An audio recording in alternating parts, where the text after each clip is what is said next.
Could the decision not to expand Medicaid in Tennessee cost hospitals federal money? A provision in the Build Back Better program could do just that. News Channel 5's Kyle Horan joins us now. Kyle, how are some hospitals in the state trying to stop this?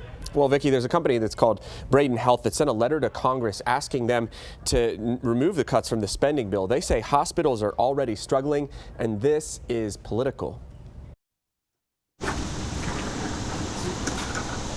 Tennessee hospitals have struggled through the past decade with staying profitable and staying open.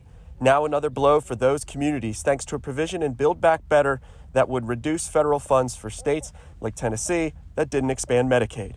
The American Hospital Association wants that portion of the act not to happen. Essentially, what this does is it punishes the hospitals operating in those states by giving them a reduction, which our internal calculations indicate could be up to 12% of their payments.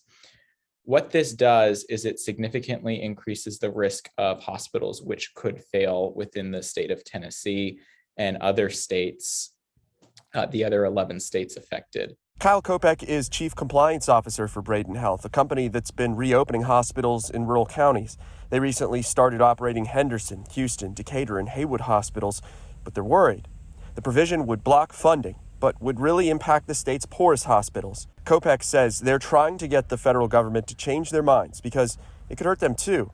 But Tennessee also could have expanded the Medicaid system, instead opted to try to start a block grant program, which failed. I think we need to go back and reevaluate what we're doing here on the federal and state level and ask ourselves, do we want to have hospitals open to take care of patients, or do we want to punish someone because of their ideology? There are dozens of hospitals in the state that are currently operating without making a profit.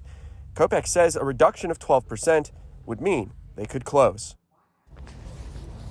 Under the Build Back Better Act, the reductions wouldn't happen until 2023.